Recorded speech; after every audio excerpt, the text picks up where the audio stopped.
পাহাড় সমুদ্রের বুক চিরে বয়ে চলা কক্সবাজারের মেরিন ড্রাইভে প্রথমবারের মতো হলো মেরিন ড্রাইভ সাইক্লিং রেস। এতে দেশি বিদেশি 400 প্রতিযোগিতা অংশ নেন। এমন আয়োজন প্রতি বছর অব্যাহত রাখার আশাবাদ জানান সেনাপ্রধান জেনারেল ওয়াকারুজ্জামান।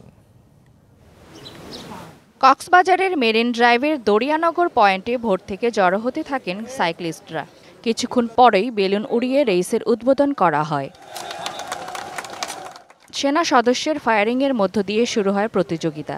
ছুটতে থাকেন অংশগ্রহণকারীরা। এতে বাংলাদেশ ছাড়াও ব্রাজিল, কম্বোডিয়া, ফিলিপাইনের প্রতিযোগীরাও অংশ নেন।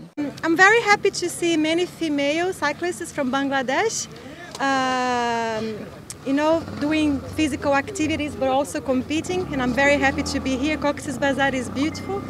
সাইক্লিংয়ে মেরিন ড্রাইভের ঝুঁকিগুলো উপযোগী করে প্রস্তুতের আহ্বান জানান প্রতিযোগীরা। অনুভূতি অনেক এক্সপিরিয়েন্স অনেক ভালো লাগতেছে। এটা জীবনের ফার্স্ট আমার সাইকেলিং, এর আগে আমি কোনো অনুসরণ করিনি। আমার এটা এত ভালো লেগেছে বলার মতো না। সানবিট সব দিবে সামাল। সানবিট ম্যাজিক প্রেস ডিশওয়াশিং এর মাথা ঘোরানো সলিউশন। যদি এরকম প্রতিযোগিতা বা অনুষ্ঠান ক্রমে নেওয়া হয় এবং পরপর না হয় তাদের সবার জন্য সুবিধা হবে। অন্য জায়গার চেয়ে মেরিন ড্রাইভের সাইকেলিংটা অনেক স্মুথলি করা যায়। এখানকার রাস্তাটা খুবই সুন্দর। সেনাবাহিনীর 10 পদাতিক ডিভিশন ও জেলা প্রশাসন প্রতিযোগিতার আয়োজন করে। বিজয়ীদের মাঝে পুরস্কার তুলে দেন সেনাপ্রধান জেনারেল ওয়াকারুজ্জামান। এটা একটা চমৎকার একটা ইভেন্ট ছিল।